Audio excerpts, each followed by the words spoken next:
Mengerikannya lembah ini, neraka jahanam, sampai memohon perlindungan kepada Allah. Assalamualaikum warahmatullahi wabarakatuh, sahabat beriman. Umat manusia diperintahkan melaksanakan perintah Allah dan Rasul-Nya dan menjauhi larangannya. Semua perintah itu sebenarnya demi kebaikan umat manusia di dunia dan di kehidupan setelah kematian. Di dalam Al-Quran surah Al-A'raf ayat 179 dijelaskan isi neraka jahanam kebanyakan terdiri dari jin dan manusia, yakni mereka yang tidak menggunakan hati, mata, dan telinga untuk memahami, melihat, dan mendengar ayat-ayat serta kekuasaan Allah Subhanahu wa Ta'ala. Surah Al-A'raf ayat 179 menyebutkan, dan sesungguhnya kami jadikan untuk isi neraka jahanam kebanyakan dari jin dan manusia. Mereka mempunyai hati tapi tidak dipergunakannya untuk memahami ayat-ayat Allah, dan mereka mempunyai mata tetapi tidak dipergunakannya untuk melihat tanda-tanda kekuasaan Allah. Dan mereka mempunyai telinga tetapi tidak dipergunakannya untuk mendengar ayat-ayat Allah. Mereka itu umpama binatang ternak, bahkan mereka lebih sesat lagi. Mereka itulah orang-orang yang lalai. Dan dalam sebuah riwayat lainnya mengatakan bahwa terdapat lembah yang siksaannya lebih pedih dan mengerikan. Bahkan neraka jahanam saja memohon perlindungan kepada Allah sebanyak 400 kali setiap hari dari kengerian tempat tersebut. Lalu tempat apakah itu dan siapakah yang akan menempati lembah tersebut?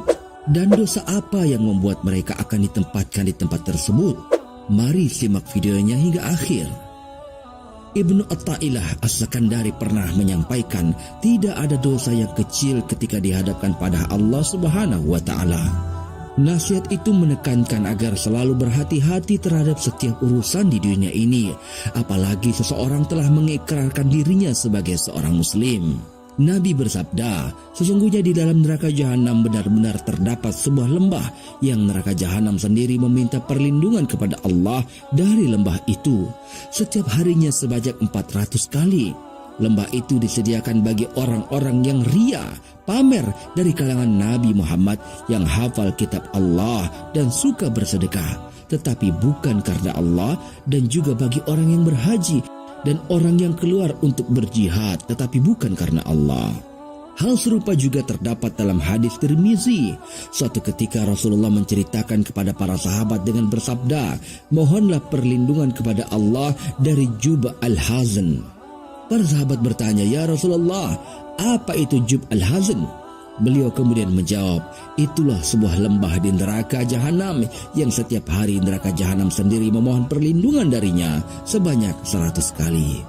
Kemudian para sahabat bertanya, ya Rasulullah, siapa yang akan memasukinya? Rasulullah menjawab, para pembaca Al-Quran yang beramal karena riya. Dalam riwayat Sufyan As-Sauri disebutkan, sesungguhnya di neraka jahanam ada sebuah lembah di mana neraka jahanam itu sendiri setiap hari memohon perlindungan darinya sebanyak 70 kali. Lembah itu dihuni oleh para qurra yang gemar mengunjungi para penguasa. Secara bahasa, Jub al-Hazan dapat diartikan sebagai lembah kesedihan. Lembah itu terletak di neraka jahanam. Neraka jahanam sendiri memohon untuk lembah itu disisihkan darinya, sehingga bisa dibayangkan bagaimana mengerikan dan pedih siksaan di dalamnya. Mengetahui bahwasanya penghuni Jub al-Hazan adalah orang-orang yang beramal karena ria, lantas seperti apa ria yang dimaksud? Ria adalah perbuatan yang dibenci oleh Allah, termasuk ke dalam perbuatan yang tercela dalam Islam. Perbuatan ini digambarkan sebagai seorang yang melakukan suatu amalan yang hanya bertujuan untuk pamer agar manusia lain melihatnya. Ria ini adalah perbuatan yang mampu menyebabkan penyakit hati dan bisa menghapus amal baik seseorang. Allah membenci orang yang berbuat ria serta mengharamkannya, dan dikatakan juga sebagai syirik kecil, karenanya perlu dijauhi oleh setiap manusia. Ria secara bahasa berasal dari kata ar-riya'u yang memiliki arti memperlihatkan atau pamer. Ria adalah perbuatan memperlihatkan sesuatu baik barang ataupun perbuatan baik, namun dengan tujuan agar dilihat oleh orang hanya untuk mendapatkan pujian dari manusia. Padahal tujuan utama dari beribadah dan beramal hanyalah untuk Allah Ta'ala saja.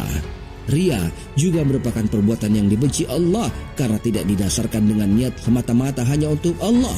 Ria adalah bentuk dari syirik kecil yang mampu merusak ibadah serta mengurangi pahala seseorang.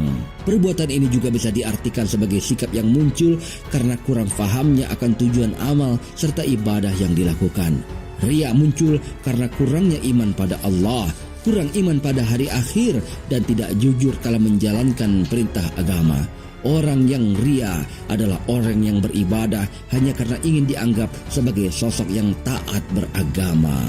Wallahu a'lam bishawab.